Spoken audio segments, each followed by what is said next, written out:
Lying Republican Congressman George Santos has told so many lies genuinely, and I'm not saying this just as kind of a phrase. I mean, genuinely, it's hard to keep up with all of the lies that he's told. Well, one of the lies he told was that his mom died in 9/11. And we already knew this was a lie, or at least he was lying about one of the claims he had made about this topic, because he said his mom died in 9/11. He said both of his parents survived 9/11. And he said that his mom in 2021 died 5 years in the past, which would not be 2001. So something had to be off there.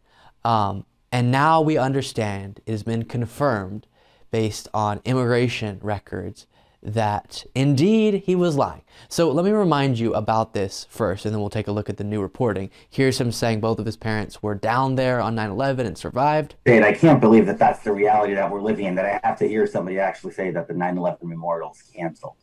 The same memorial where many New Yorkers, Long Islanders, even New Jersey and Connecticut residents perished. First responders, law enforcement, everybody, people working the towers and media people, everybody just perished. And I get emotional. My parents were both down there the day of the attacks, and fortunately, none of them passed. But to see that the families of those who lost their loved ones will be recused from having. Okay, so you see that there. And then also, which is very contradictory, he said that his mother died on 9/11. As you'll see a tweet up on the screen here, 9/11 claimed my mother's life.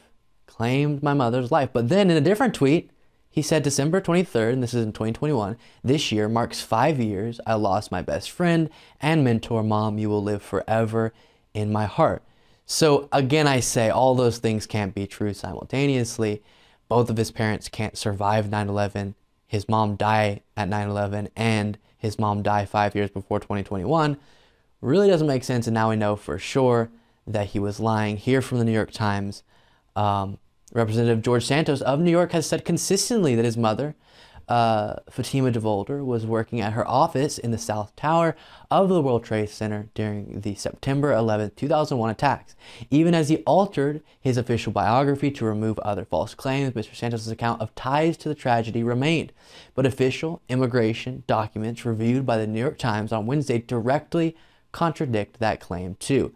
In an application for a visa to enter the United States filed in 2003, Ms. DeVolder said that she had left the country for Brazil in June 1999 and had not returned since. In earlier paperwork filed in June 2001, 3 months before the attacks, Ms. DeVolder said that she had been unable to return to the United States since 1999 because her green card had been stolen in Brazil. So now we have confirmation. He was definitely lying. Absolutely. And each one of these revelations is stunning to me because I just can't comprehend it. And I was explaining on my show, kind of asking myself the question for the audience, why do I keep talking about this? We get it, he's a liar. Why does every single revelation have to be discussed? And to me, it comes down to fascination and accountability. I am fascinated with a human person, a human being who lives in the same world I live in, being able to be this dishonest, this deceitful, this vile. And his dishonesty goes beyond just normal dishonesty that we see in politics. He picks the worst things to be dishonest about, drawing from the trauma and the devastation of people, saying that he lost employees in the Pulse nightclub shooting, saying that he had Holocaust survivors in his family, saying that he had his mom either survive or die in 9/11, and all of those things weren't true. That is so horrible. And so it's fascinating because I can't understand it, and it's wild. And then also, if we are going to hold him accountable, or I should say, if he's going to be held accountable, which it doesn't look like he will be, it's going to be because this stays in the public conversation.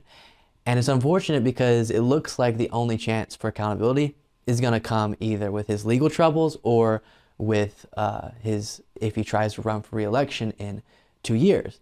The Republican Party is standing behind him, and that tells you a lot about the modern Republican Party. But all in all, just really wild stuff. Make sure you're subscribed to the David Pakman Show. the YouTube channel. But then also, if you like what you're seeing here as I'm guest hosting for David today, follow my YouTube channel, subscribe to it, Luke Beasley on YouTube. Quick break, we'll be right back.